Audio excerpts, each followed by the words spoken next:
goes in here. Right. Okay.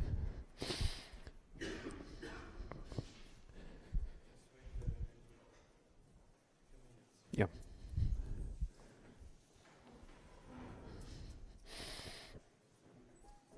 Just right.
Thanks very much, Andrea. Thanks for coming. It's a pleasure to be here.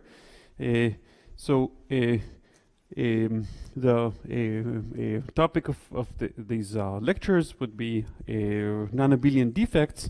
Here's the approximate plan. Now, it occurred to me that this plan may be somewhat too ambitious, so I'm not sure I'm going to actually cover all of it, but anyways, I don't have to, so I wanted to mention also, please interrupt me whenever needed.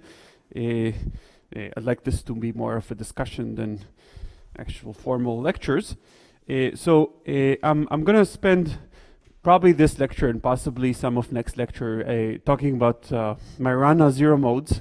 These are, in a sense, these are the simplest non-abelian system, and also the simplest example of what I call an ionic defect, and then I'll generalize them in various ways. So, but this is really the foundation. It's both simple and I think deep.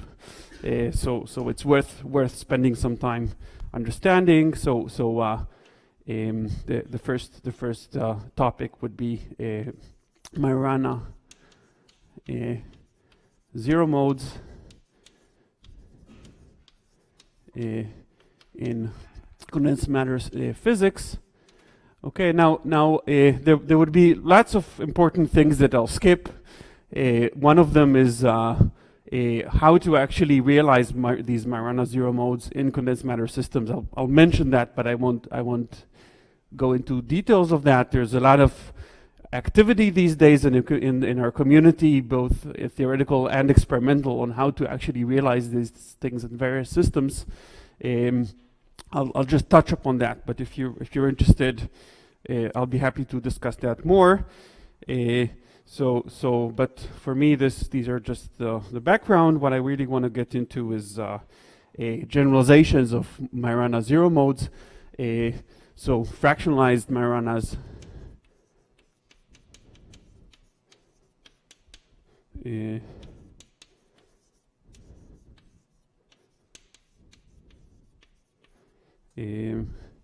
Okay, and a parafermionic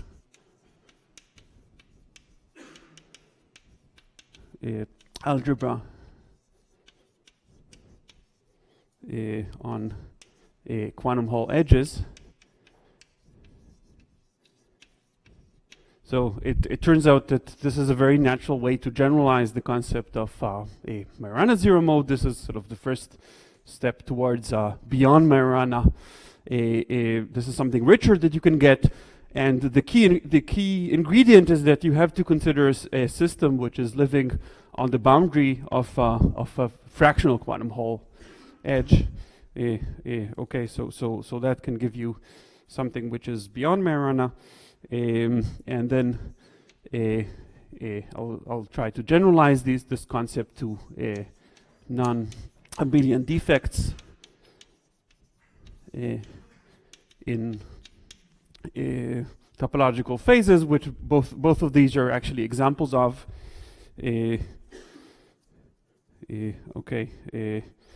Either my two examples for this would be fractional quantum Hall bilayers,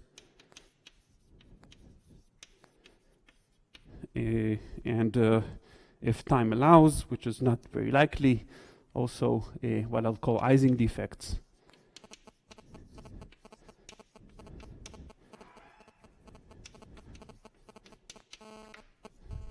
Okay, the last part is still sort of a work in progress. It's not completely well understood, but I think that hopefully that would bring us to the front of the field, as I understand it. Okay, so that's my plan. So let me just begin by sort of background. First, talking about topological phases of matter in general, that would bring us into the topic of Majorana zero modes.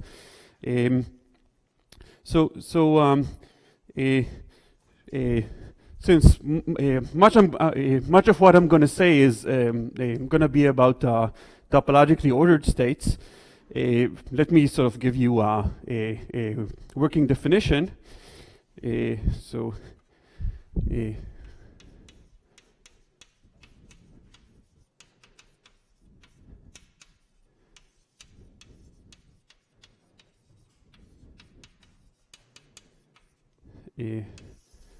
Okay, you've actually seen already several examples of such phases in this school, but I'll sort of repeat it.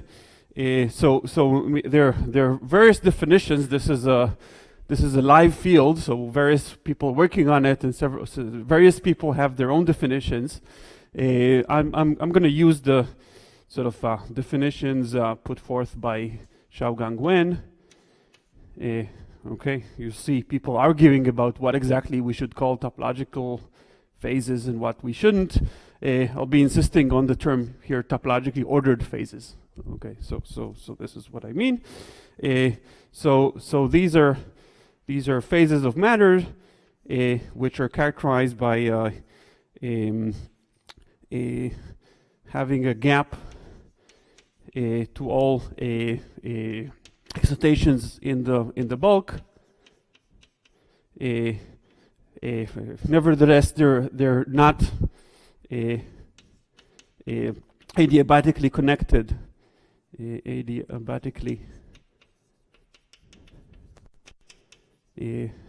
Connected to a trivial state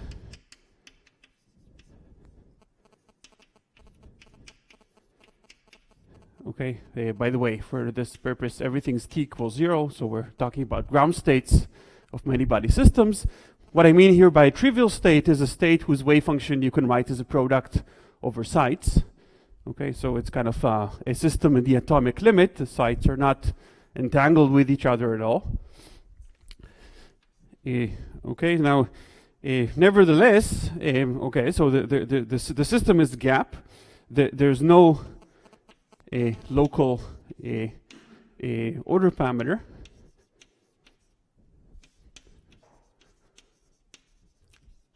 That is to say, the system doesn't spontaneously break any system, any symmetry of the underlying Hamiltonian. It's not a magnet.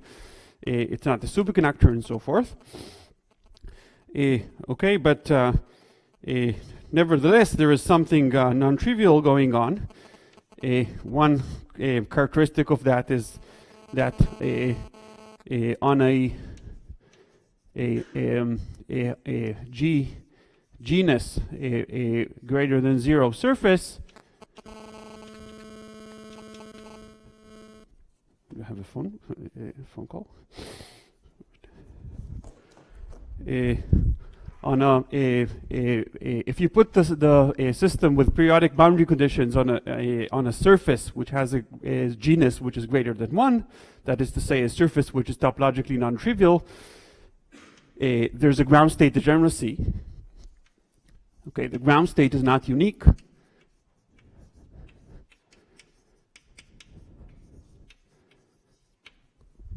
Okay, and this ground state degeneracy actually grows exponentially with the genus. The more holes you put, the more ground states you're going to find. This ground state degeneracy is topological in the sense that there's no local observable that can tell you in which one of these different ground states the system is in. Okay, the different ground states are actually distinct by global properties. There's some sort of string operator which has to enclose one of these holes that can actually tell you in which of the states you're in. Okay, and closely related with that property, there are non-trivial properties of the excitations of the system. Okay, so excitations have fractionalized fractional statistics. This can be either a fractional abelian statistics or a non-abelian statistics, which I'll go into. What exactly do I mean by that? It's often it happens. This is closely related to that. These excitations also have carry fractional quantum numbers like fractional charge in the Laughlin state.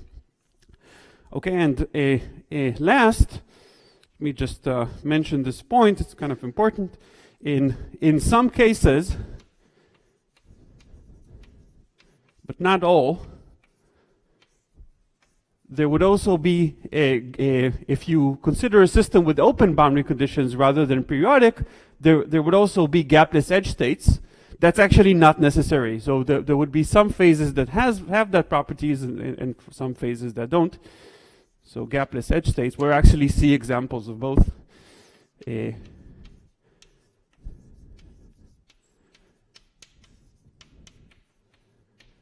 Okay, so there are topologically ordered phases that necessarily also have gapless edge states. An example of that is the Laughlin state, but there are ones that don't. Okay, this is not necessary. When they do, they're characterized. You can characterize the gapless edge state by a conformal field theory, as was described in previous lectures in the school. But you'll see that the edge can be also completely gapped. Okay, I'll be talking only about states in 2D, two spatial dimensions. There are actually examples of such phases also in 3 dimensions and higher, but I won't mention them here. Okay. Right. So, so this is sort of the general framework of these lectures. Another theme which is going to occur more often is non-abelian statistics, which I've kind of mentioned here. So let me just say a word about that. So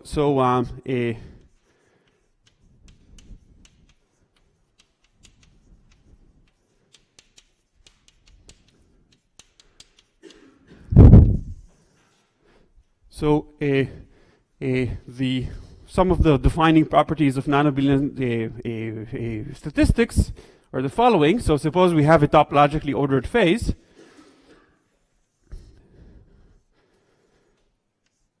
Okay, sorry. Yeah, so please interrupt me if you have any questions or comments. So this is a 2D topologically ordered phase. Here's a sort of segment of our 2D plane, and we start introducing excitations. So the ground state is I mean the system is gapped. We start occupying quasi-particles above this gap. Okay, and it turns out that if you have non-abelian statistics and you ask how many ground states are there, their number actually increases exponentially with these with the number of defects that you introduce. Okay, so the spectrum of the system looks like this.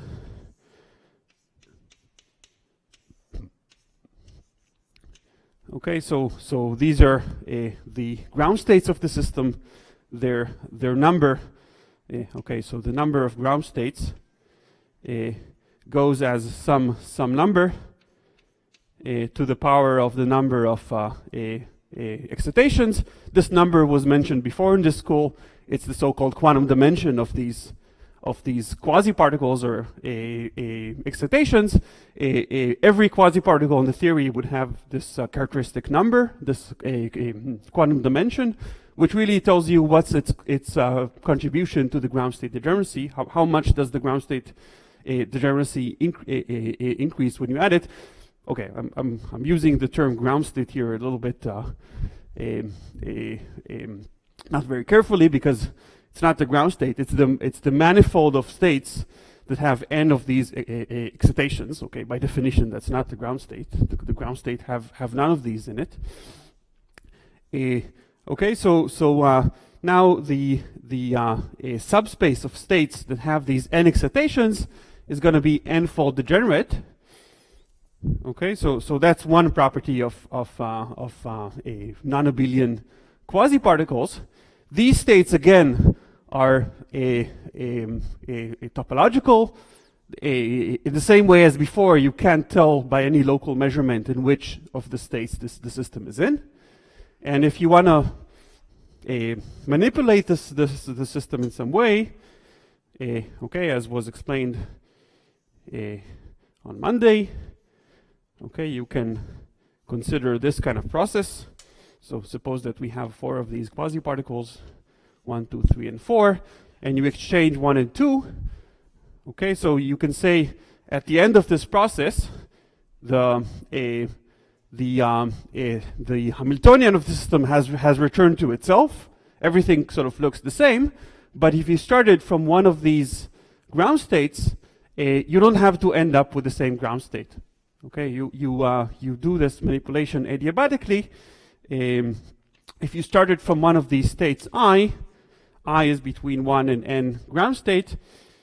Okay, after this operation, what you get is some linear combination of all the other ground states. Okay, so sum over j, uij times psi j. This uij is a property of exchanging these two particles, 1 and 2. Okay, it's a unitary matrix. You can think about this matrix just as the adiabatic evolution operator of the system when I do this operation. Suppose that I have some knob in my Hamiltonian that exchanges these two particles. Okay, I can solve the Heisenberg equations of motion in this subspace, and the solution gives me this unitary U12. Okay, that tells me how do I transform in the Hilbert space of these states when I do this operation. Okay, and then of course I can exchange other quasi-particles like 2 and 3, and so forth. These different, and that would define a different unitary U23 and so forth. The set of these unitaries form a group. That's a representation of the braid group. Okay, so as you saw, you can represent these different operations using a space-time diagram. So you draw a picture like this. This would be U12. Okay, you basically order the quasi-particles on a line. This is 1, 2, 3, and 4, and this would be the U12. Okay, what these diagrams mean is basically they tell you what's the word line of these particles are doing. You should imagine that this is the plane of real space, and this axis is time. Okay, and then this would be U23, for instance. It's important actually which line goes above and which line goes below. Okay, because that's our way to distinguish this process and the reverse. Okay, and the special thing about these systems, because everything's non-local, everything's sort of topological, the unitary that you get when you exchange two of these particles cannot depend on any local perturbation. For instance, it doesn't depend on any slight deviation from this path. Okay, the resulting unitary only depends on the topology of this diagram and not on its geometry. Okay, so as you probably know, these are the reasons why people are excited about these kind of systems, because they're promising candidates to realize a topologically protected quantum computer. Okay, the idea is we would store our qubit in this a subspace of states. This is a very protected qubit. It's kind of it holds its information is stored in a very hidden way. It's non-local. No local perturbation can actually tell us in which state the system is in. It's hard for us to know in which state the system is in. Therefore, it's also hard for the environment to destroy the quantum information. Okay, so it's good as a quantum memory, and moreover, it's these kind of braiding operations offer a way to realize quantum gates that act on the system, and these quantum gates would also be very robust, because even if you don't implement them perfectly, you still get the same result. Okay, this is all true as long as these particles are sufficiently far apart. Okay, in fact, there's a finite length scale, which is the correlation length psi. Okay, in any gapped state, we have some length scale that characterizes how correlations decay as a function of distance. What I said is true. These different ground states are degenerate. The unitaries don't depend on details, so long as the particles are further apart at all stages than this length scale psi. Okay, so right, so that's non-abelian statistics. There's a great interest in finding non-abelian systems that have a non-abelian properties, both from fundamental and sort of these practical reasons. Right, so that's the framework. I'll get back to that as I go along. But now let me talk about Majorana zero modes.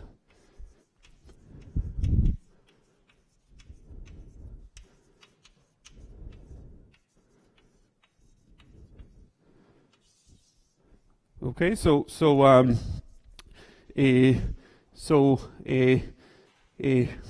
Majorana zero modes, in a sense, are the simplest example of a non-abelian anyon. They're so-called Ising anyons.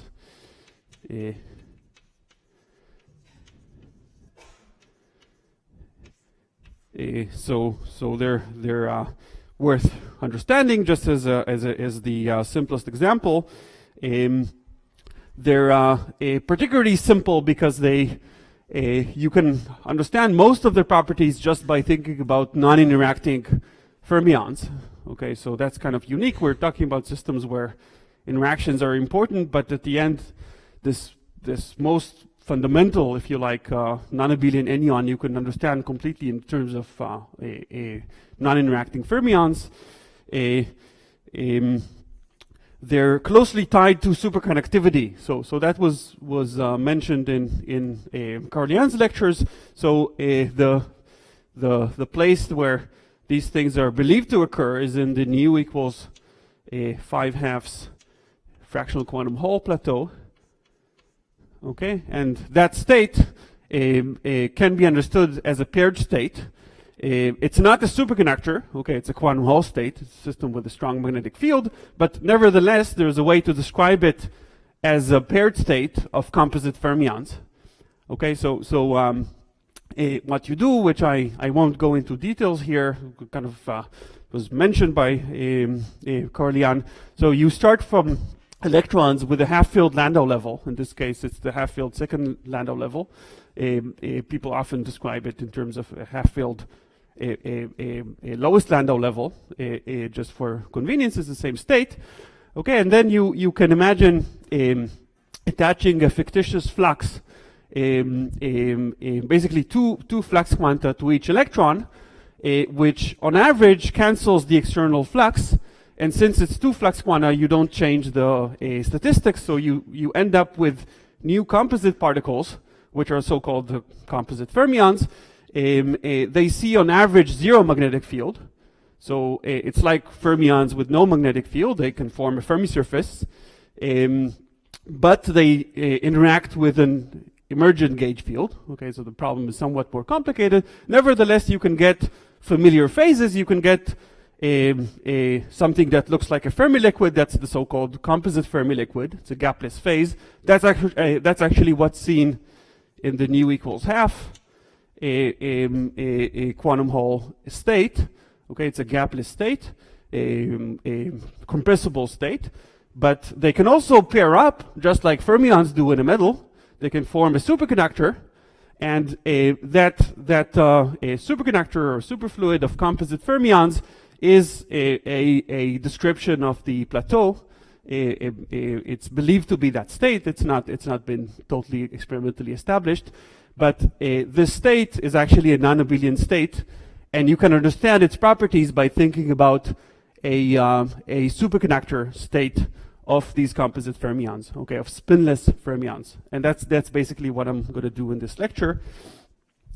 Okay, and we'll see that this connection between Majorana zero modes and superconductivity is very basic and deep. Okay, you sort of need to have a superconductor, and that's also related to the ways that people are considering realizing these Majoranas these days. So the idea is in the quantum Hall states, nature sort of gives us whatever it gives us. Okay, so you put electrons in a strong magnetic field.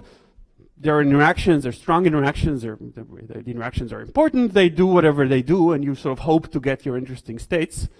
The other approach, which is kind of very popular these days, is let's actually try to engineer our system in whatever way that we want to get non-abelian excitations of the desired type. So instead of hoping that these composite fermions would be generous and pair up, let's just put a superconductor on top of our material, induce the superconductivity from the outside, okay, in such a way, and engineer the system in such a way that it would have these non-abelian zero modes. Okay, so these are kind of the two approaches how to get this physics that we're interested in. But in both cases, we need the superconductivity, the pairing somewhere. Okay, it's either intrinsic or it's induced from the outside. Okay, so these are Majoranas, and to understand them, we need to understand superconductivity a little bit. I assume that most of you have seen superconductivity somewhere. Nevertheless, I'll review what I'll need for this purpose. Okay, so here's a sort of brief about superconductivity.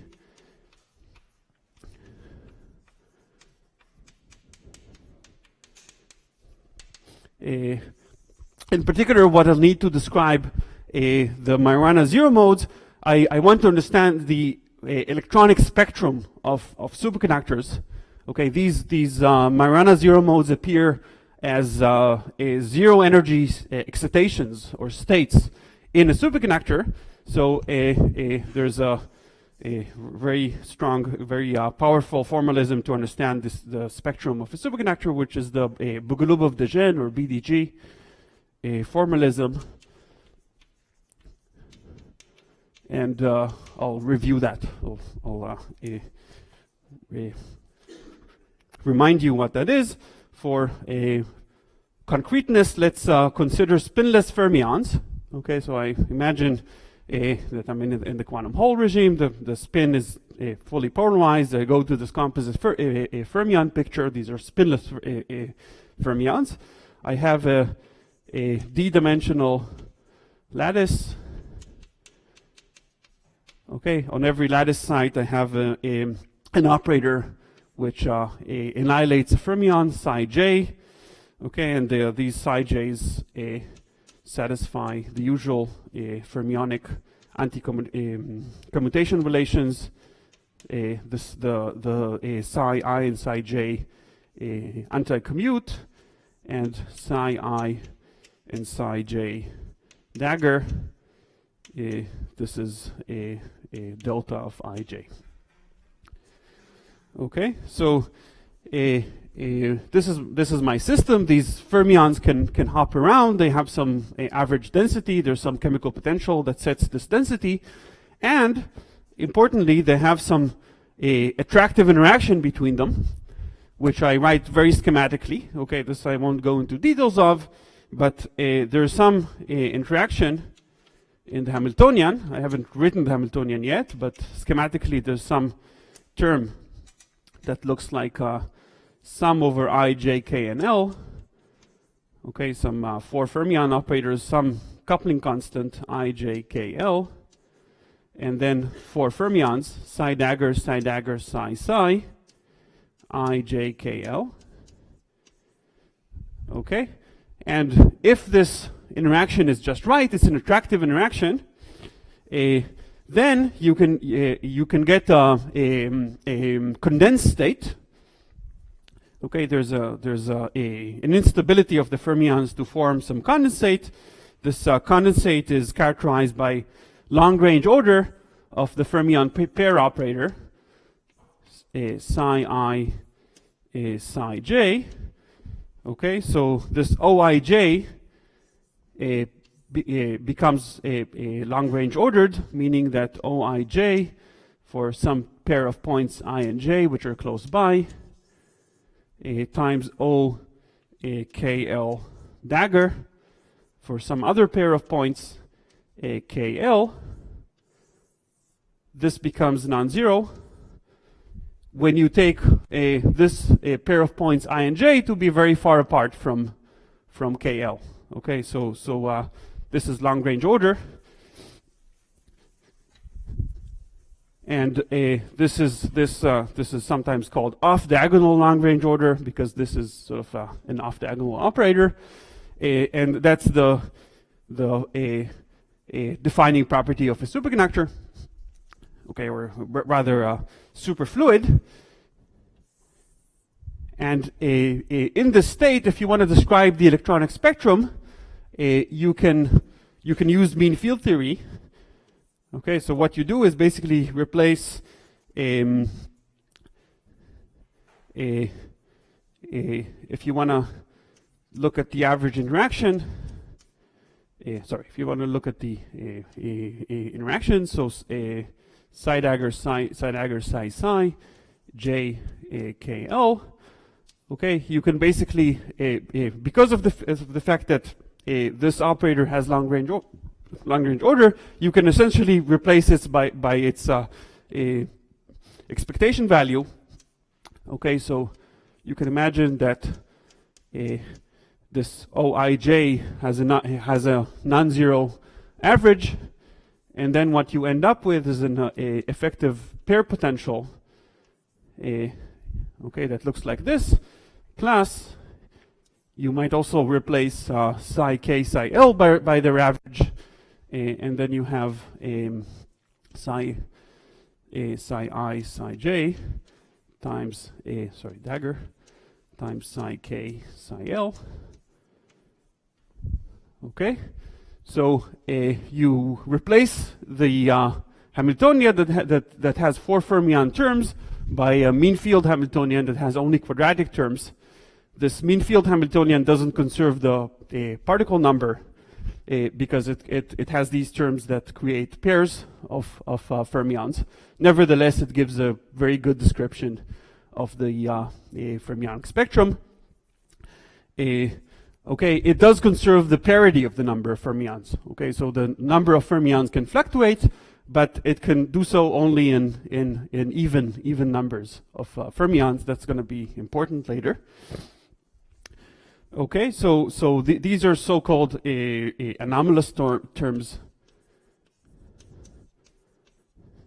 meaning that they don't conserve the particle numbers and they appear in the superconducting state. Okay, so now we're ready to write the mean field Hamiltonian, or the BCS Hamiltonian, and much of this lecture is going to be about finding solutions to this Hamiltonian, okay, and discussing its properties. So here's the Hamiltonian. So we have a sum over sites.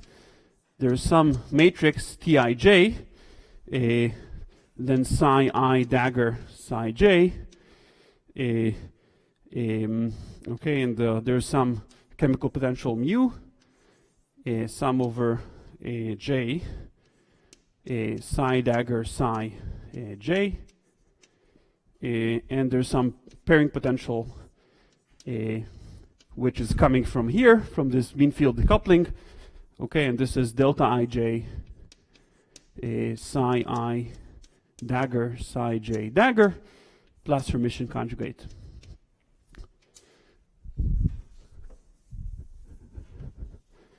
Okay, so this term is referred to as a hopping. This is the chemical potential.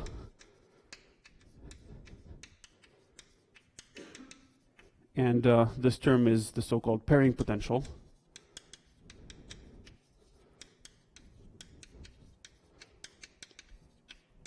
The delta Ij is the order parameter, essentially, of the superconductor that becomes non-zero when you go into the superconducting state. Okay, so that's our Hamiltonian. So we can solve it.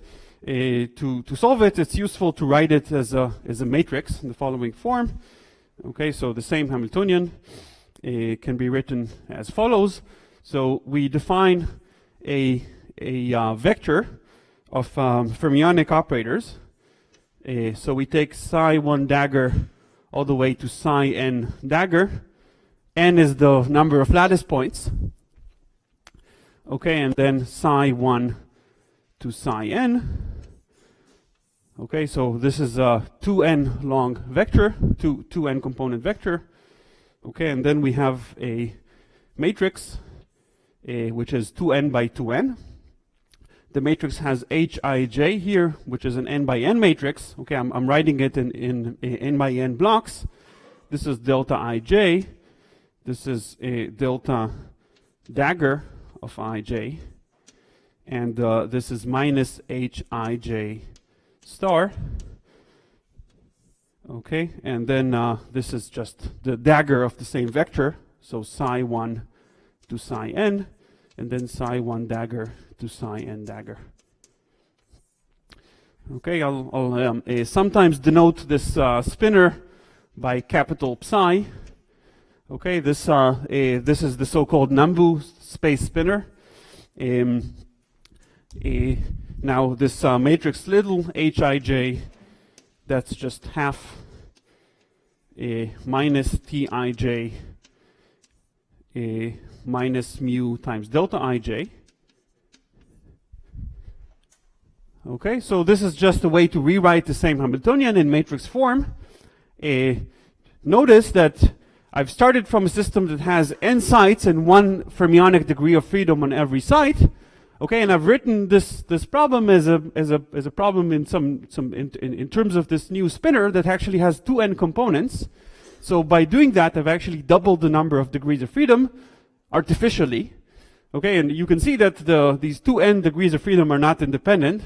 The first n are the size, the last n's are simply the daggers of the same size.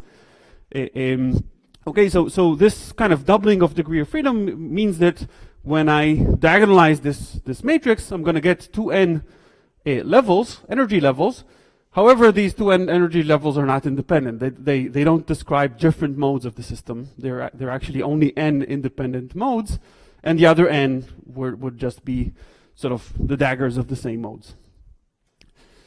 Okay, so that's the BDG Hamiltonian. So let's diagonalize it, okay, and find the electronic eigenmodes of the system.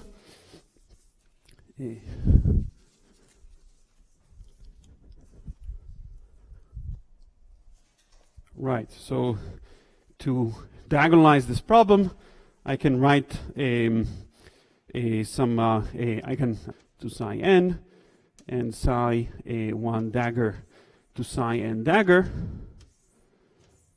Okay, so I write this as an n by n unitary times some new operators that I'll denote by f. So f1 to fn, and then f1 dagger to fn dagger. Okay, you can check that when I have the same fermionic anti-commutation relations. So if I look at fi fj dagger, that's still delta ij. Okay, and then what I'm going to do is I'm going to choose this unitary matrix U such that it diagonalizes this Hamiltonian.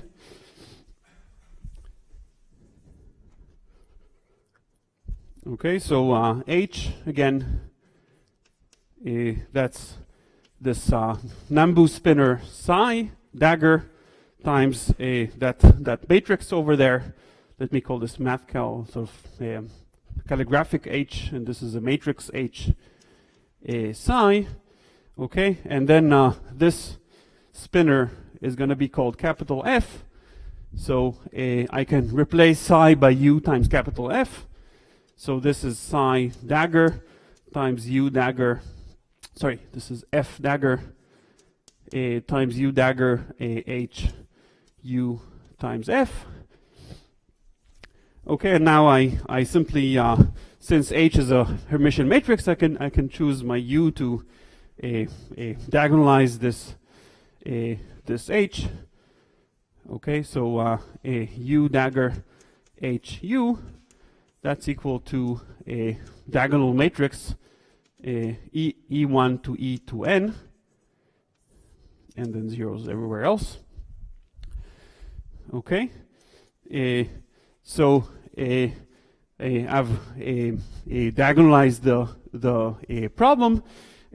Now I expect that these two n energy levels are not independent, as I mentioned, and the way to see that is to notice that this Hamiltonian actually has a symmetry that relates n of these energy levels to the other n. Okay, so we'll discuss that. This simply comes from the fact that the first n components of this spinner psi are just the daggers of the last components, so they're not independent of each other. So there is a symmetry. It's not a real symmetry. It's not a physical symmetry. It's just a consequence of this doubling of the number of degrees of freedom. Okay, sometimes people refer to that as particle hole symmetry. Okay, and that's the following. The particle hole operator C is the following. It's an anti-unitary operator. It has an n by n block here, which is 0. This is a unity matrix n by n. And this is another one, n by n. And this is 0 times k, where k is a complex conjugation operator. Okay, so this is complex conjugation. So it's an anti-unitary operator. Okay, it's a unitary times complex conjugation in some given basis, and in this basis I'm using here. Okay, and you can check just by plugging in this form. Just by using this form of the matrix H, you can check that C inverse times H times C is equal to minus H. Okay, it's not really a symmetry. It's an operator that anti-commutes with the Hamiltonian rather than commuting. Okay, and yeah, that's an easy exercise. One thing you'll need in order to prove this. Okay, I encourage you to do this exercise if you haven't done that before. Okay, it's very instructive. One thing you'll need is to notice that this matrix delta ij is not arbitrary, as you may have thought. Okay, here it looks like you can put an arbitrary matrix. In fact, the only part of this matrix that actually contributes is the anti-symmetric part. You can split this matrix delta ij into symmetric and antisymmetric, and because the way it enters is delta ij times psi sum over I and j, psi I dagger psi j dagger, because of the anti-commuting properties of these guys, it's only the anti-symmetric part of this matrix that actually matters, so keep only the antisymmetric part here. Assume that delta transposed is equal to minus delta. Okay, and then just plug this form in there, in here, and this is what you'll find. Okay, and you'll also need to use the fact that this little hij is a Hermitian matrix, that it has to be, because the Hamiltonian is Hermitian. Okay, so that's easy. Another thing that I'll use later on is the following relation. Okay, that's closely tied with this particle Hall symmetry. This spinner psi has the following property. Okay, so psi is equal to psi 1 to psi n, psi 1 dagger to psi n dagger. So you see that if you act with this particle Hall operator on psi, that simply interchanges the psi's and the psi daggers. Okay, so you can write this as the operator C times psi, what I'll denote as psi star, where by psi star what I mean is take the complex, the Hermitian conjugate of all the components of psi. Okay, so this is also a valid relation. Okay, that's actually closely tied with this particle Hall symmetry of the BDG Hamiltonian. Okay, so this property that the Hamiltonian anti-commutes with the particle Hall operator has a consequence for the spectrum of the system that I'll now discuss. Okay, so if you have some operator that anti-commutes with the Hamiltonian, that has the following consequence. That basically means that for every level, for every energy level EI, there must be another energy level minus EI, which is also an eigenvalue of the Hamiltonian. Okay, so basically you can check very easily. Okay, if you found some eigenvector u of h, okay, if h times u is equal to e times u, then you can look at the vector c times u. Okay, and by just using this property that this matrix anti-commutes with h, what you'll find is that this vector is actually also an eigenstate of h, but with an eigenvalue which is minus the eigenvalue from before. Okay, the eigenvalue of u. So the spectrum of our system looks like this. Okay, there's a special role played by zero energy here. The zero is not arbitrary. The zero is actually the Fermi level where the chemical potential is. You have to keep track of that. Okay, and then we have our n levels. Let's label them such that En to E1 to En are all the positive levels. Okay, so this is E1 ... to En. And then the rest of the spectrum, this would be just minus E1 to minus En. Okay, so for every eigenvalue between 1 and n, I can look at the corresponding eigenvector, hit it with this anti-unitary operator C, and then get another eigenvalue which is minus the same eigenvalue. They have to come in these pairs of plus and minus. Okay, and this is basically this property that the first n eigenvalues are not independent of the other n. It's just a consequence, again, of the fact that we've doubled the number of degrees of freedom. And you see that there's something special going on at zero energy. So every state has to have a partner under particle hole. Every eigenvector can be hit by the particle operator, and you can get a new independent eigenvector, except for an eigenvector that happens to sit right at zero energy. Okay, that, when you hit that eigenvector, if you find such an eigenvector and you hit it by the particle hole, you might get the same eigenvalue, eigenvector back. Okay, and that's going to play an important role. This is precisely the Majorana zero mode.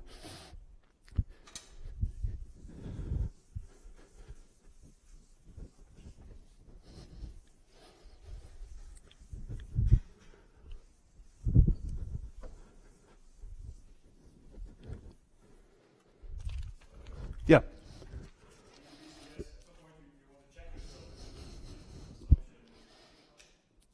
Right. Yeah, no, I'm not going to do this here. Here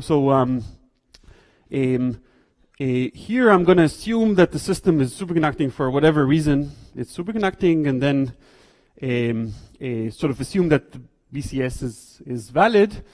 I am going to discuss interactions beyond BCS later on. Okay, so so you can say you can replace part of the interactions in the system by this mean field decoupling, where you replace psi dagger, say psi dagger by its average value.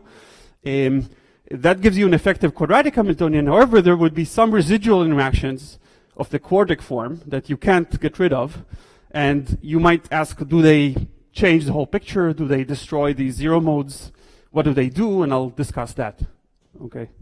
But the superconductivity itself, I assume that it's there for whatever microscopic reasons that I don't know. Yes?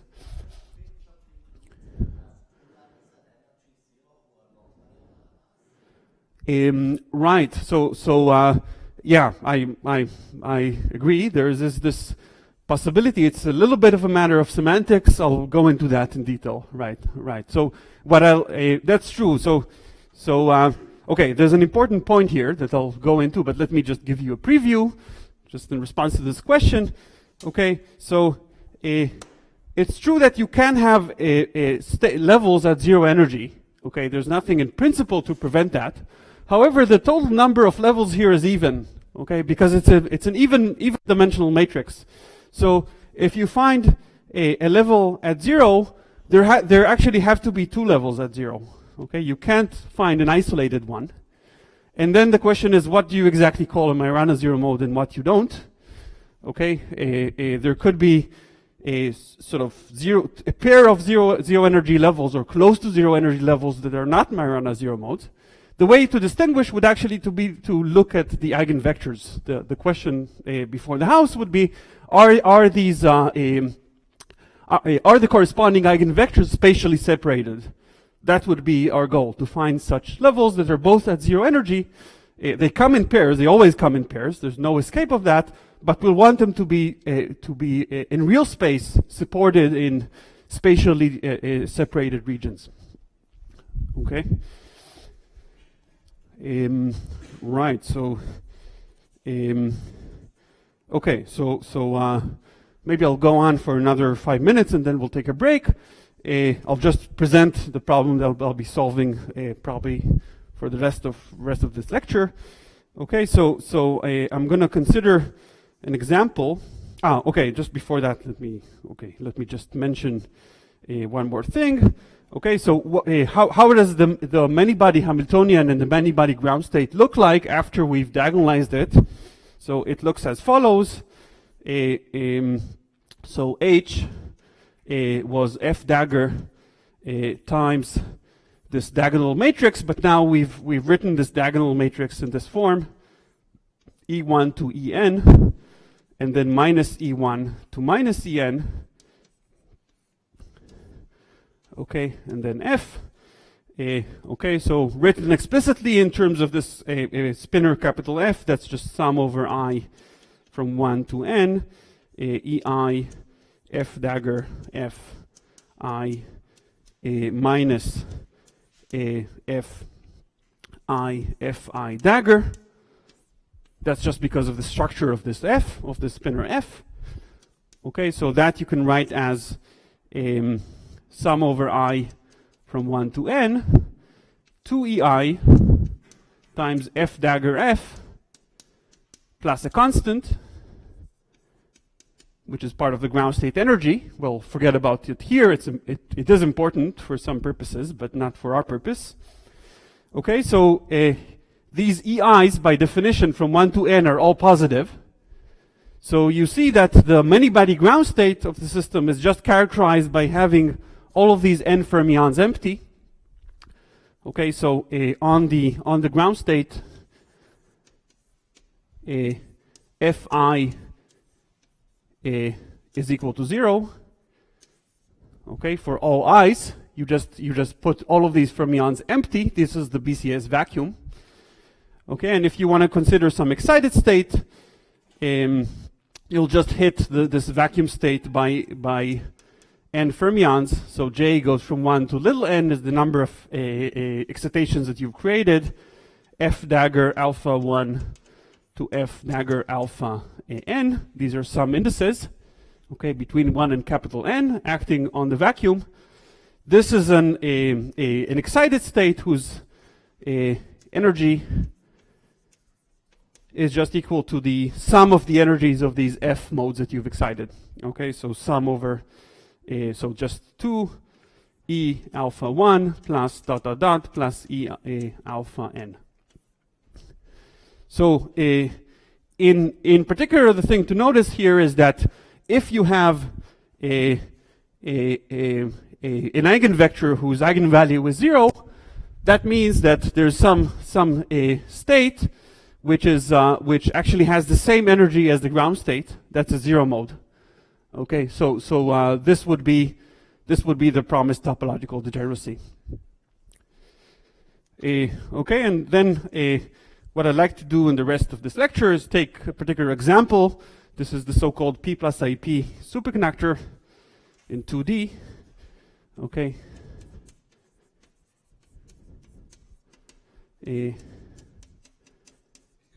Yes.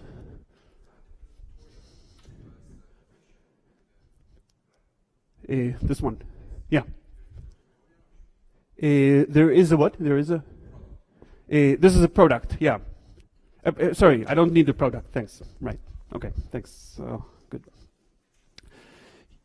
Right. So what I'll do is take a particular model for a superconductor of spinless electrons and study its spectrum.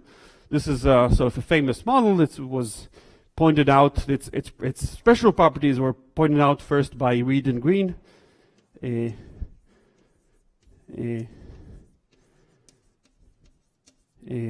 2000. Okay, so I'll try to motivate why this is a natural pairing potential to consider for spinless electrons, and it actually turns out to be a very non-trivial, a very rich problem. It has a gapless. It's a state which is gapped in the bulk for fermionic excitations. It has gapless edge states, and its vortices have Majorana 0 modes. Okay, and this is the effective description of the paired state at nu equals 5/2. Okay, the vortices are actually the sigma quasi-particles of that state. Okay, so shall we take a 10-minute break and reconvene?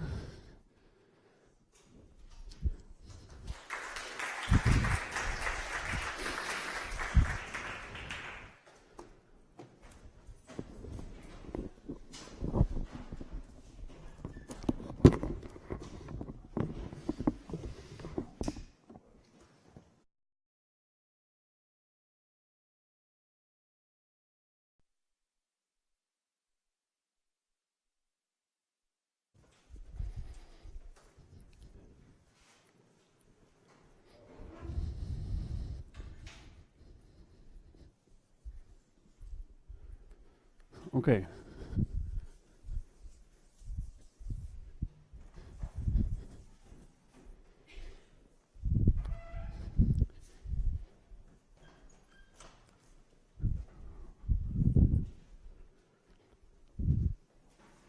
Right, so we'll discuss P plus IP superconductors in 2D. So let me begin by writing the Hamiltonian. Okay, so we had these different parts of the Hamiltonian. Just remind you, we had Hij, which is the kinetic energy or hopping and the chemical potential, and we had delta Ij, delta dagger Ij, and then minus H star Ij. Okay, so the kinetic energy part, that's gonna look as follows. Okay, so that's gonna be just a nearest neighbor hopping. So H is equal to minus T sum over Ij, which are nearest neighbors. Okay, and then psi I dagger psi j plus emission conjugate minus some chemical potential psi j dagger psi j. Okay, and then the pairing potential delta Ij is also going to be only nearest neighbors. It's defined on bonds. Okay, these are spinless fermions, so you can't write the pairing potential which is on site. That's just zero.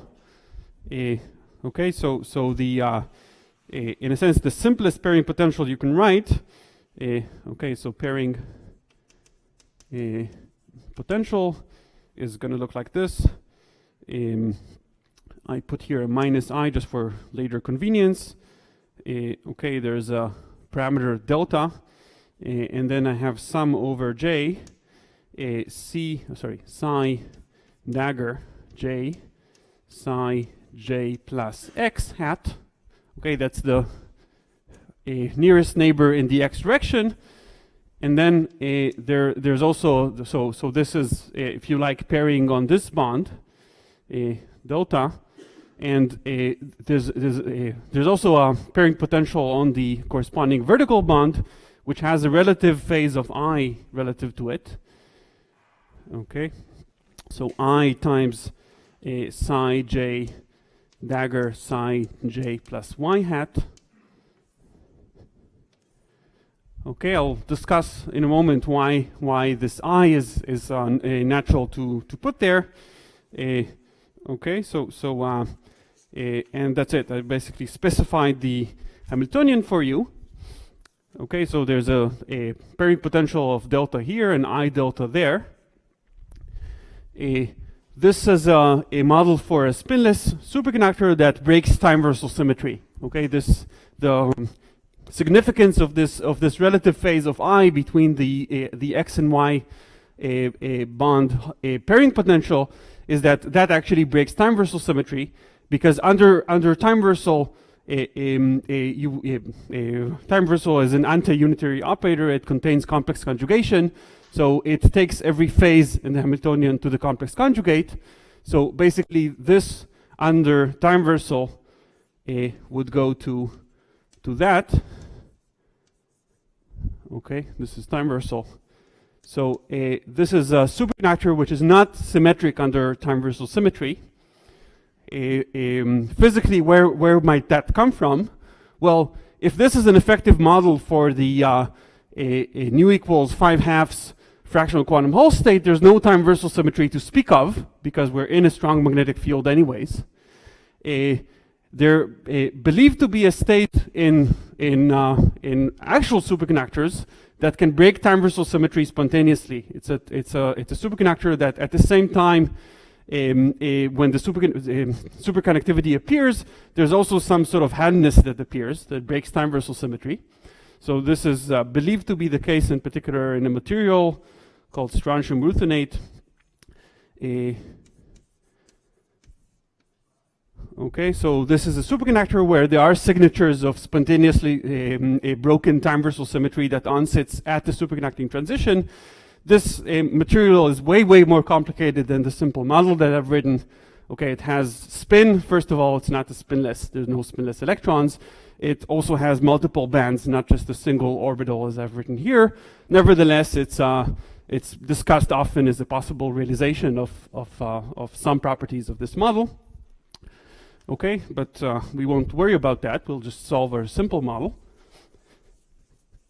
You'll see another reason why P plus IP, this sort of pairing potential is natural for a spinless problem. Okay, but for now, let's just solve the BDG Hamiltonian. Okay, so I've specified a Hamiltonian. Let's solve it. Let's find the eigenstates and eigenvalues. Yes. Yes. Thanks. Right. So this problem can be very easily diagonalized because it's translationally invariant. Okay, all the hoppings depend only on I minus j and not on I and j independently, and so do the delta ij's. So we can solve it very simply by going to Fourier space. Okay, so let's do that quickly. It's very standard. Okay, so we define k modes, which are 1 over root of n, sum over j e to the I k dot r j. Okay, the corresponding lattice point psi j. Okay, and then there's an inverse relation. You can write psi j in terms of the Fourier modes. As usual, you plug that into the Hamiltonian, and let me just write down the result. First of all, the h part, the little h, so the hopping ends up looking like this. So there's sum over k, psi k dagger, minus 2t cosine kx minus 2t cosine ky minus mu, okay, times psi k. So that's one piece of the Hamiltonian, and then there's the pairing term. So that ends up looking as follows: delta sum over k times sine kx plus I sine ky times psi k dagger psi minus k dagger plus remission conjugate.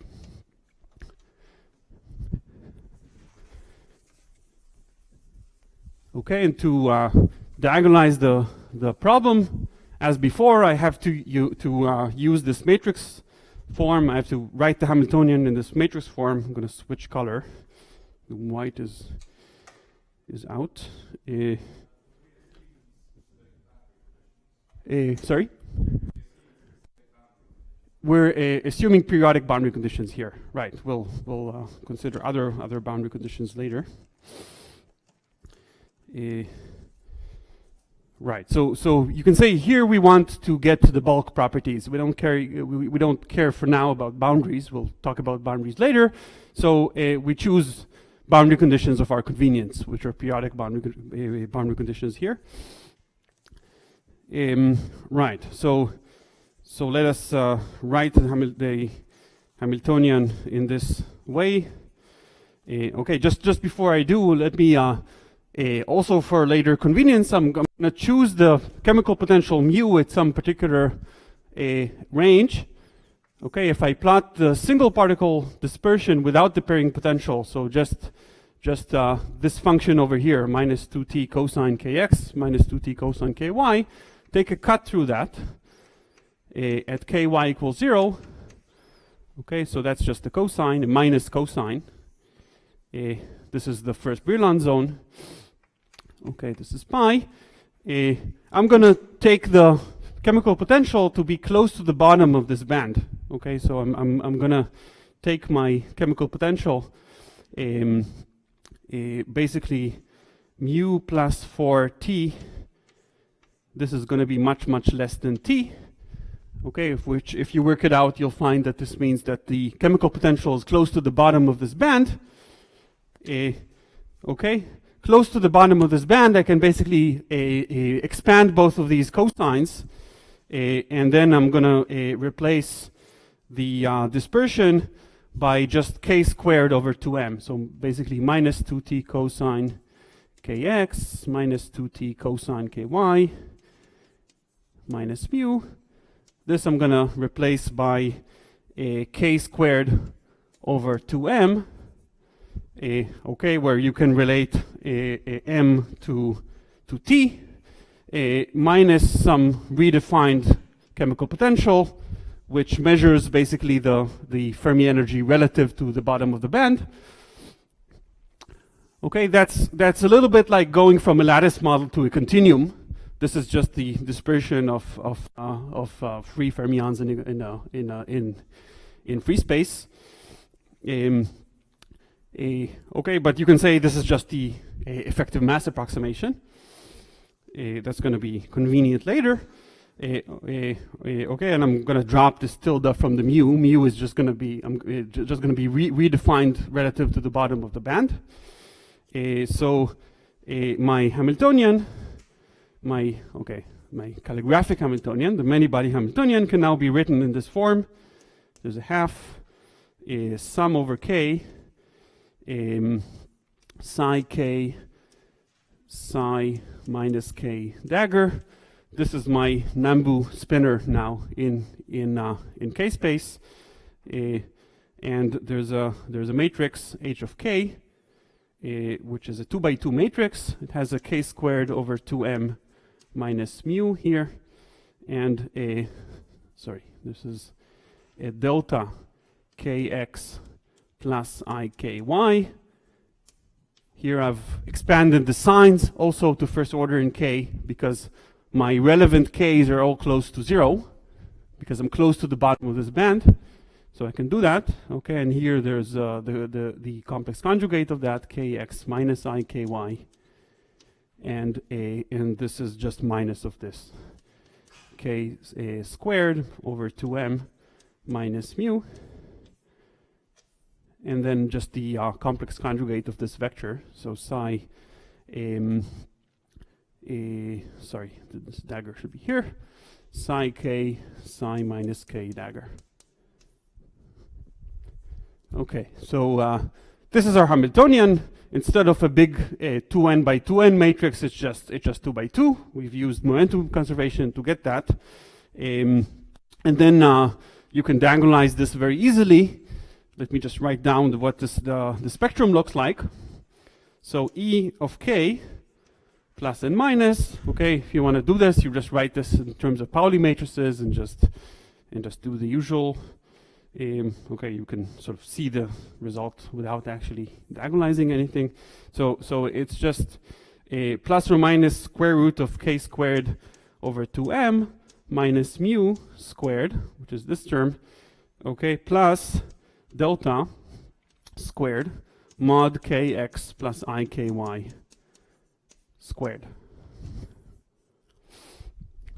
Okay, so that's our spectrum. These are the different energies, and I'll plot them in a moment. Now, what I want to know, the first thing I want to know is the system gapped or not? By gapped, I mean that all these eigenvalues are non-zero. Okay, we saw before that the system, you can say the excitation spectrum of the system is essentially only the positive energies here. If one of them goes to 0, that means that there's no gap in the system. Okay, so there are actually two cases that we have to distinguish.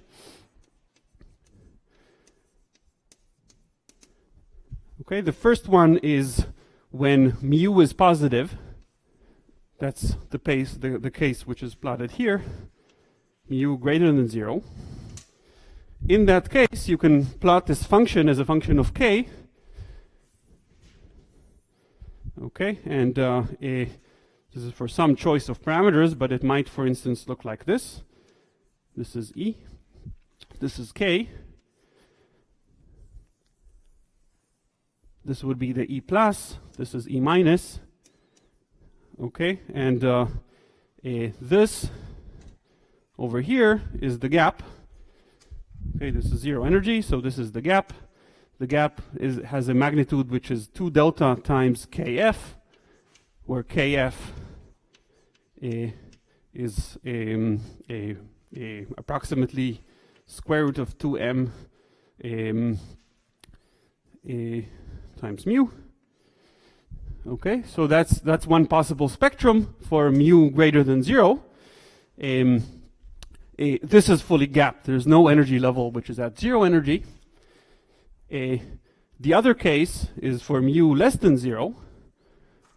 Okay, that's when our chemical potential is below the bottom of the band.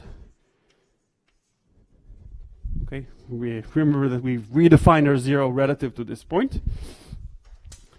So that here the spectrum might look like this. Just looks like a parabola, essentially. And there's a gap again. The minimum gap is just 2 mu in this case.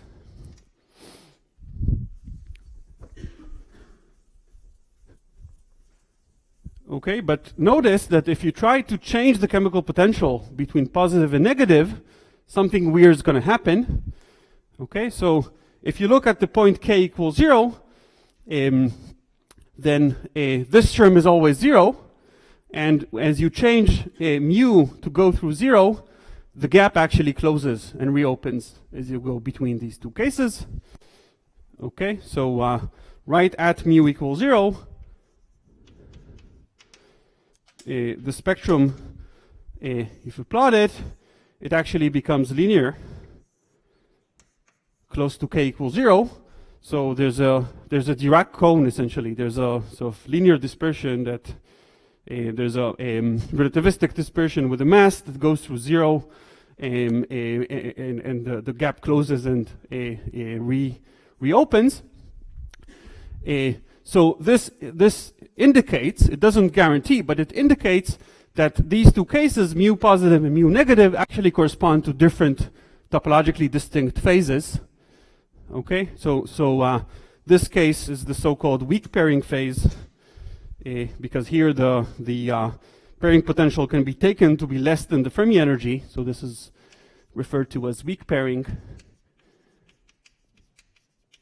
And this is a strong pairing.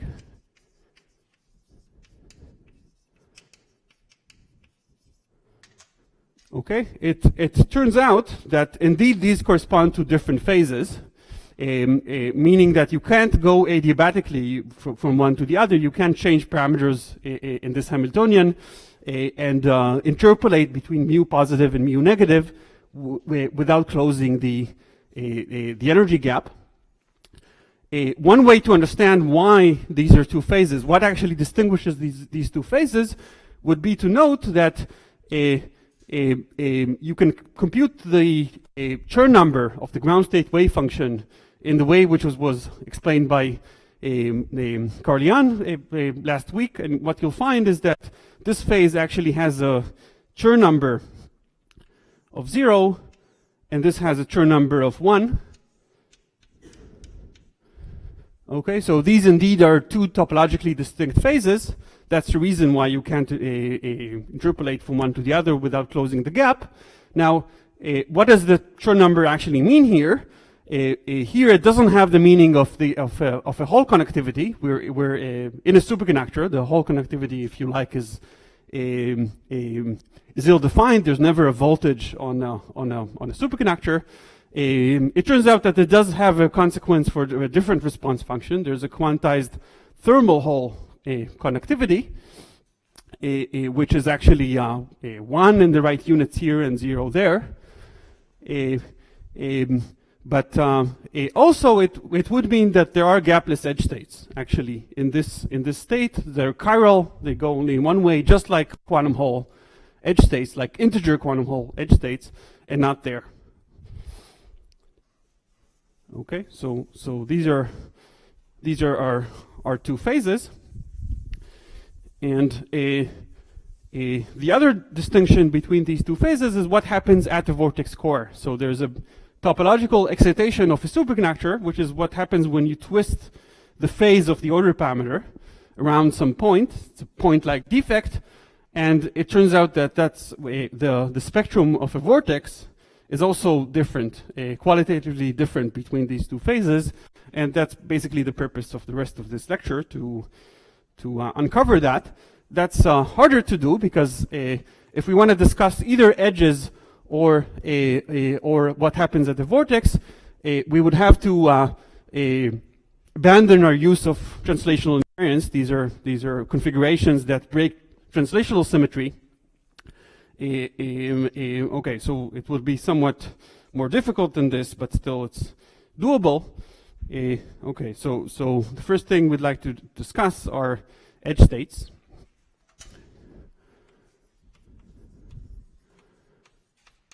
And what we'll see is that the discussion of edge states would actually give us access to what happens at the vortex very naturally. Okay, so we would get the spectrum of a vortex almost for free. We're going to make a lot of approximations along the way. The guiding principle is that since we're looking for topological sort of universal properties, you can deform the problem in many, many different ways, and the topological features would remain. Okay, and we're going to use that freedom quite a lot, as you'll see. Okay, so to discuss edge states, we're going to consider this kind of configuration. So I'm going to use a disk now, okay, an open disk. This is a piece of my system which has mu greater than 0. So this is in one of the two phases. This is the weak pairing phase, and that's embedded in a larger system, say a bigger disk, which has mu less than 0. Okay, and what we'll be looking for is basically these chiral edge states that are bound to the interface between these two phases. Okay, so this is what the result would be. There's a chiral edge state which is running around this boundary. Okay, so that's our problem. And the way we define this boundary is simply by spatially varying this chemical potential. So mu as a function of r basically does this. This is some radius r, capital R, which is just the radius of this inner disk. Okay, and for instance, the shape of this, the profile of this edge is one thing which is a sort of where we're going to play with to make the problem tractable, but at the end is not going to matter. Okay, so the first thing we'll do, okay, so far the problem was written in Cartesian coordinates. We're going to switch to polar coordinates. That's clearly going to be convenient here because we're going to use a rotational invariance. Okay, so we go from x and y to r and theta.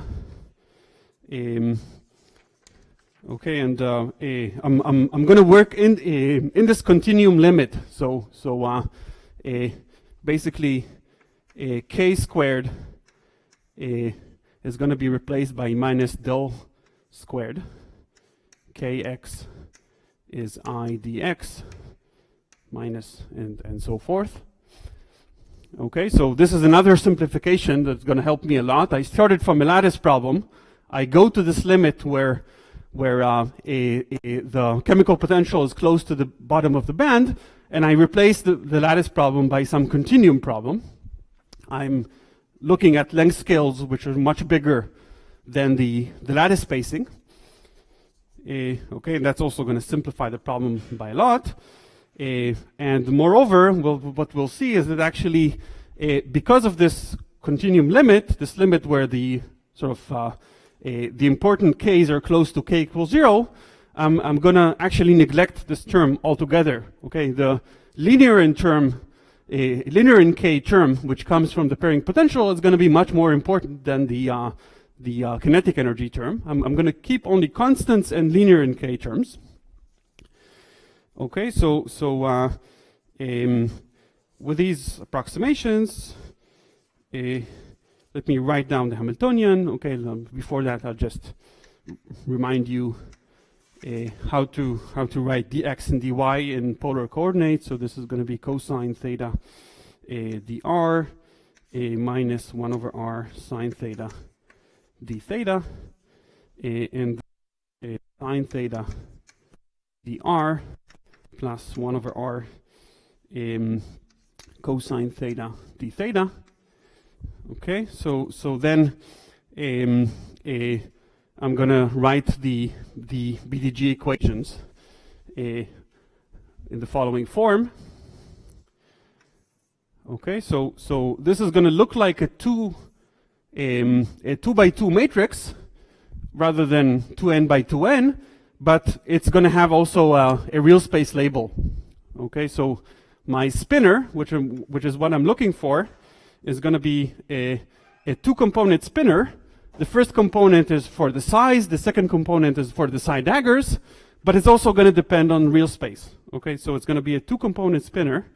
The conventional notation is that that's written as u and v, but u and v are functions of real space. Okay, so it looks like a 2 by 2 problem. It's really infinity by infinity. Okay, and my Hamiltonian is written the following way. Here's the kinetic part, kinetic energy and chemical potential. Okay, there's a minus mu of r here. In principle, I should have put here also the del squared, okay, minus del squared over 2m.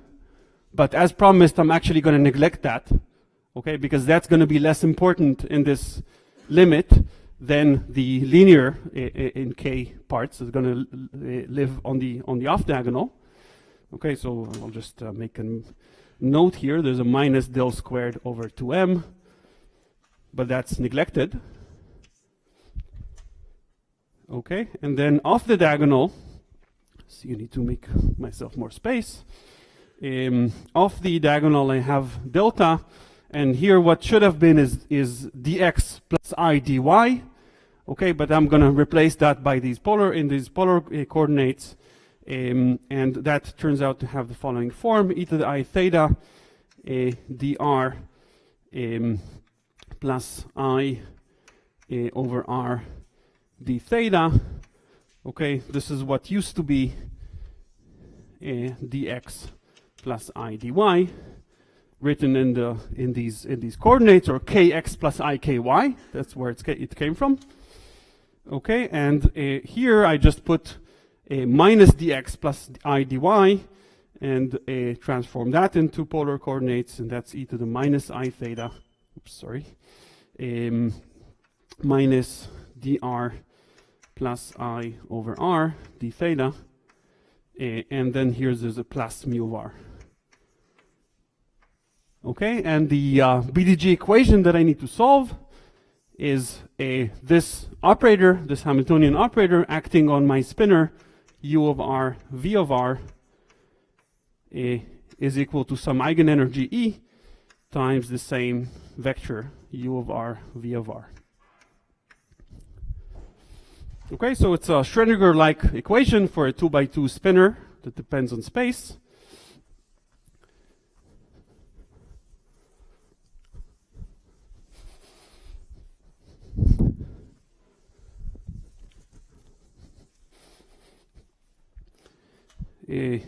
This Hamiltonian matrix looks kind of funny. It doesn't look Hermitian. It is. It's not very easy to see in this form. It's because of the curvature of the polar coordinates.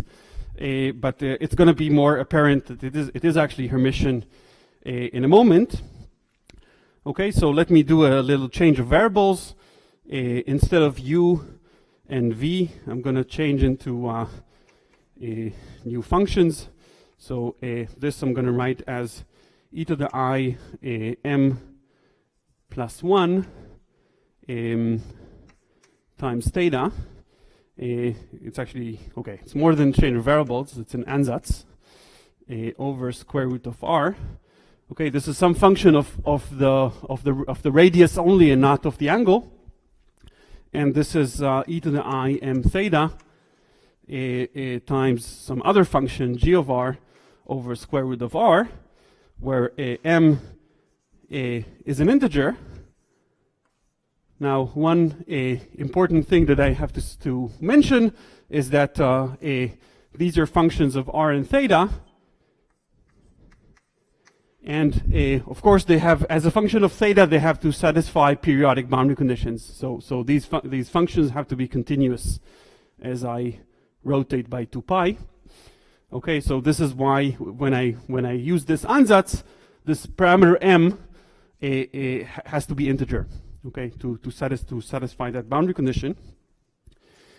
Right. So let me just insert this change of variables into the Hamiltonian, so I get a new equation for my new spinner, which is now f and g, and that looks as follows.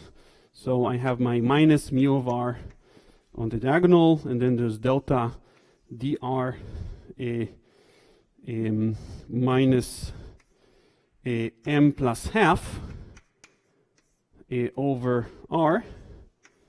And then delta minus dr minus m plus half over r, and then plus mu of r, acting on f and g, f of r, g of r. Okay, and that's again equal to E times f of r, g of r. Okay, this funny half here came from the 1 over square root. Okay, when you have to act with the dr on that, and that gives you the extra half here. It's going to be important later. Okay, so this is a sort of nicer looking Hamiltonian, because here you can see more easily that it's actually Hermitian. Right, so what I'm going to do now is I'm going to solve it. Now it's a function only of one variable rather than two. I've done separation of variables essentially. Now I'm going to simplify the problem even a little bit further. So what I'm going to assume is that the radius of my disk, remember that I had this disk where the chemical potential was positive here and negative there. What I'm going to assume is that this radius of the disk is very, very large. Okay, in particular, it's larger than the intrinsic length scale on the problem, which is delta over mu. This is some length scale, psi. Okay, it's essentially the correlation length in either phase. So I'm going to assume that the radius is very large. Under that assumption, the 1 over r term here is going to be small. If I'm looking for properties of this boundary, which I am, okay, I'm looking for states that are bound to the edge, to the interface between the two phases. So what I'm going to do is basically solve the problem perturbatively in this term. Okay, this term is going to be on the edge states, is going to be of the order of m over capital R. I'm going to assume that that's much smaller than the rest of the Hamiltonian. This term typically is going to give me delta over psi. So because of this, the other term is going to be small. I'm going to do perturbation theory. So first I solve the problem at 0th order in psi over r. In that limit, I'm just going to drop this term. Okay, and I'm going to get a yet simpler problem. And then I'm gonna consider the effect of this term in perturbation theory, basically. Okay, you'll see that it's actually degenerate perturbation theory that I'll have to do.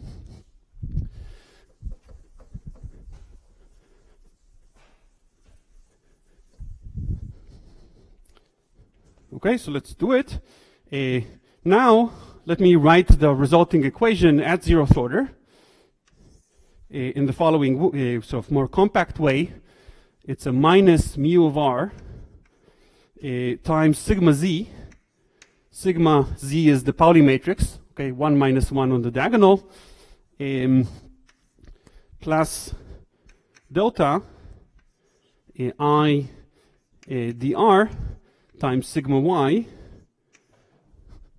Okay, this acts on the spinner fg, f of r, g of r, and that's equal to E times f of r, g of r.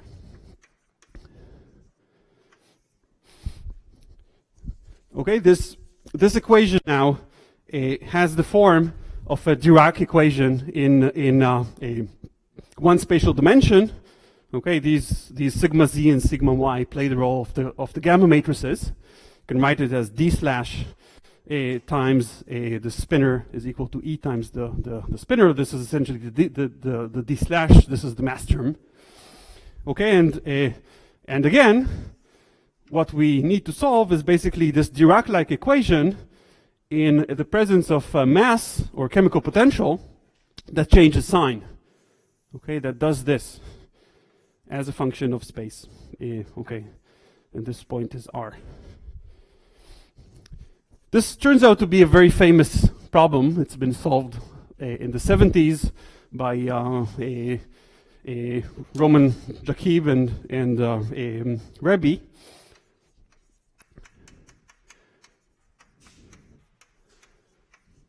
This is sometimes people refer to this as the Jakib-Rebbe soliton. Okay, it's a kink in the mass of a Dirac fermion in one dimension, and it's been found by Jakib and Rebbe that if you solve this equation, you find that if this Dirac mass changes sign, there's always going to be a zero energy solution which is bound to the region where the sign change happens. Okay, that's very general. It's totally independent of how the mass actually changes sign, as long as it becomes constant positive at some a large enough negative r, or r less than capital R, and a large opposite sign for the other region. Okay, so there's a zero energy solution bound to the interface. Okay, and let me just sketch for you. If you wanted to find the solution yourself, it's actually very nice and explicit exercise. Okay, you use your freedom to deform the problem in whatever way that you want. The case which is easy to solve is when this change is abrupt. Okay, so we're going to use a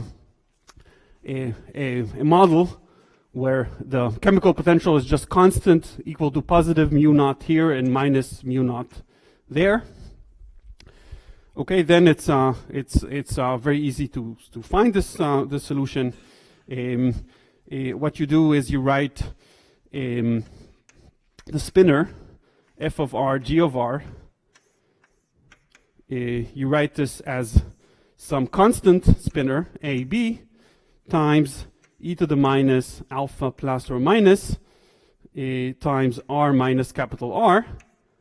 Okay, where alpha plus or minus corresponds to r greater than capital R or r less than capital R. Okay, this would be characterized by alpha plus, and this is alpha minus. And you just insert this into the equation and require that the alpha plus is negative, such that the solution actually decays for r less than capital R, and the alpha minus is negative and the alpha plus is positive. Okay, I'll just sketch one step in that procedure for you, and you can do that as an exercise. Right, when I insert that form of the solution into the equation, what I find is that the A and B, if R is less than R, the A and B have to satisfy that minus mu naught, plus mu naught, and then this is the derivative dr that brings in an alpha. Okay, so alpha minus delta, and this is this is actually plus alpha minus delta, okay, because it's a sigma y. So this acting on the spinner A and B I'm looking for a zero energy solution, so I need to set this to 0. Okay, so this equation has a solution if the determinant of this matrix is 0. That means that alpha minus times delta has to be equal to plus or minus mu naught. Now, the fact that I want a solution that decays for r much less than capital R tells me which one of these to pick. I have to pick the negative one. Okay, and then I just get the equation that minus mu naught times alpha minus alpha minus times delta, which is equal to mu naught. Okay, and this is also a mu naught. Sorry, this is a minus mu naught, and this is mu naught times a and b. That's equal to 0. So that tells me that a is equal to b. Okay, so I found a solution for the negative, for the r less than capital R. And now I just do the same for r greater than capital R. Okay, I just follow the same steps. And the crucial point is that here I'll actually have to pick the positive solution for alpha plus. Okay, for the same reason, alpha plus times delta is equal to plus or minus mu naught, but mu, the term on the diagonal also changes sign because the mass changed sign here. So I actually get the same form of the equation here. If you like, both of these would change sign.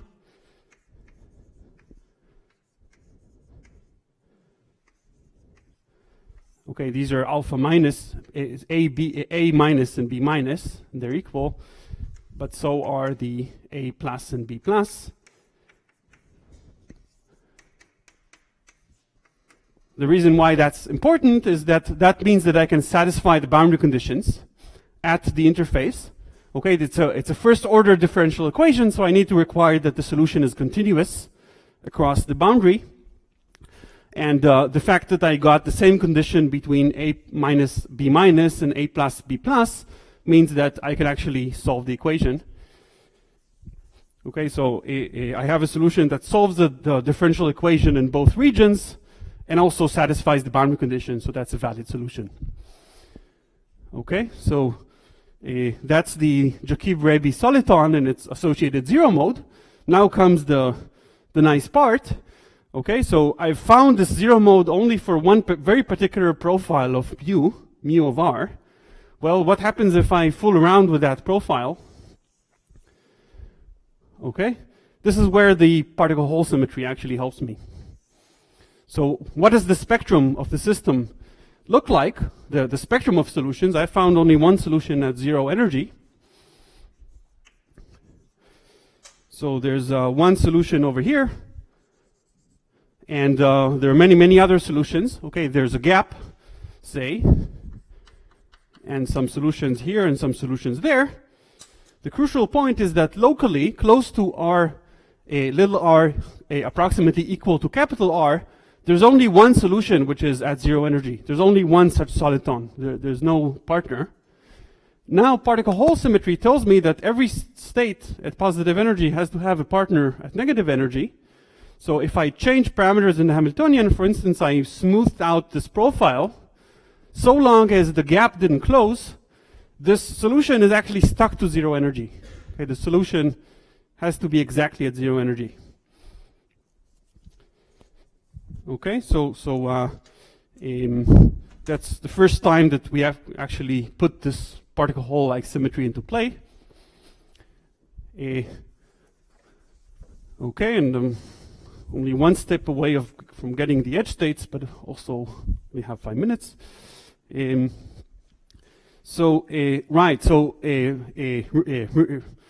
Recall that this was all zeroth order perturbation theory in the term delta plus delta times m plus half over little r. Okay, that was the term on the off diagonal of the BDG matrix that we've neglected, assuming that the radius is big. Now we can put back that term in perturbation theory. So this label m, which is some integer, was actually completely arbitrary in what I've done so far because the Hamiltonian didn't depend on m.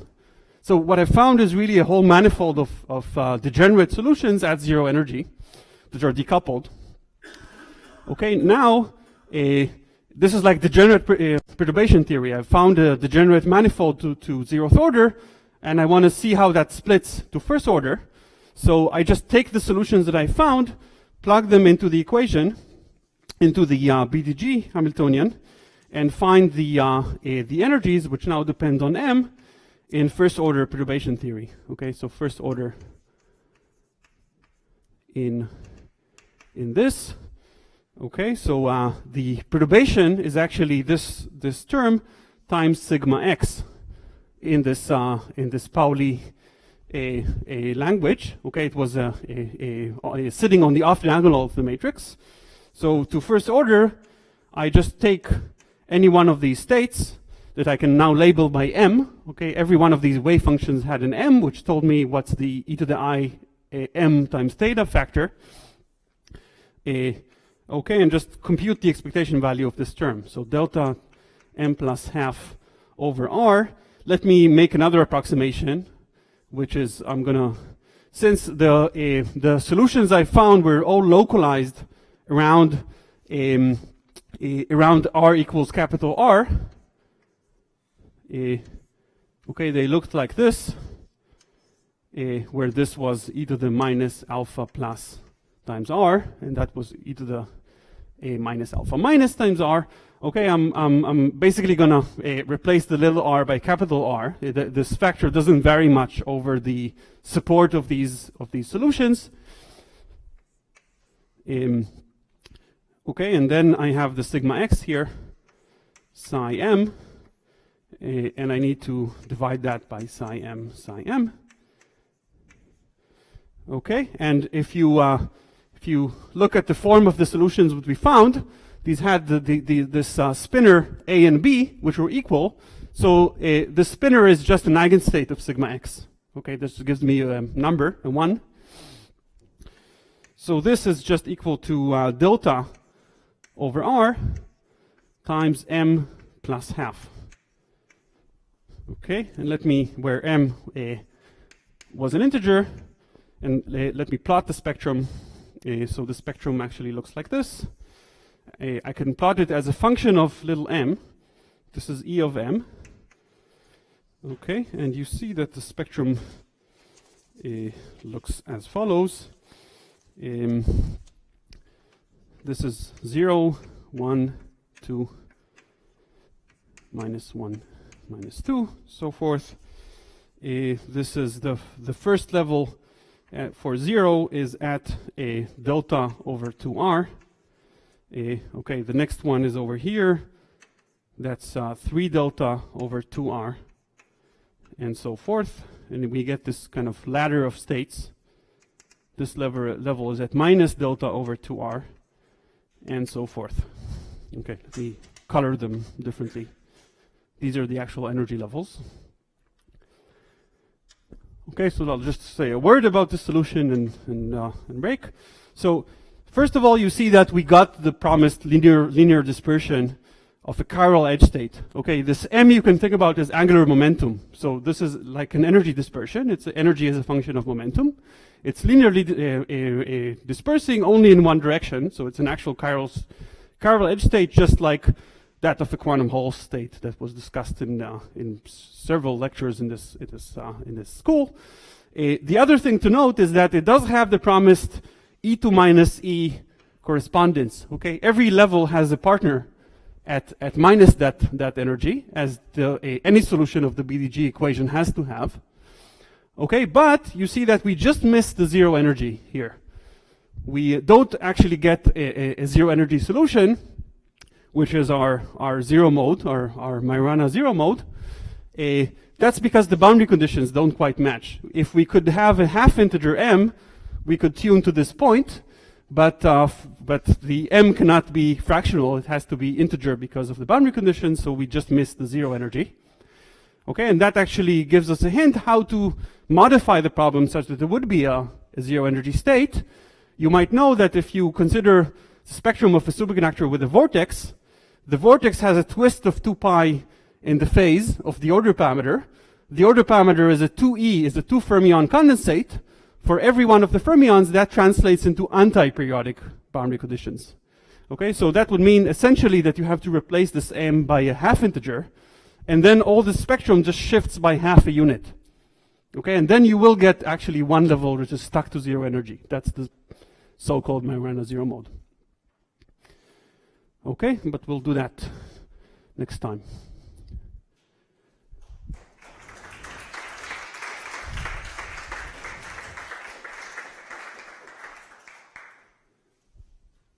Right. So, any questions?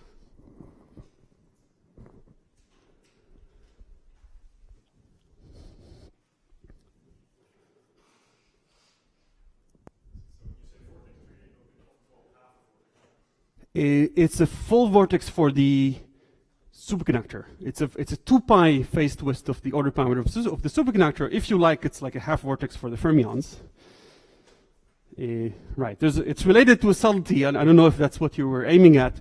If you consider a spinful problem, you actually, if you essentially have 2 copies of this problem, and then if you have a regular vortex, this doesn't quite work because you get two zero energy solutions, and they can couple, and they can split.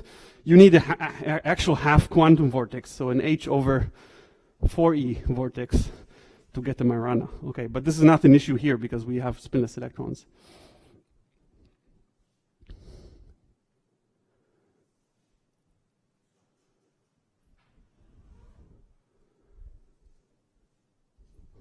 All right, so I suggest that we break, and if you have any questions, feel free to approach me. But by the way, I forgot to mention, if you don't want to take notes, I'm using some notes and I'm going to post them. So feel free not to take notes if you don't want to.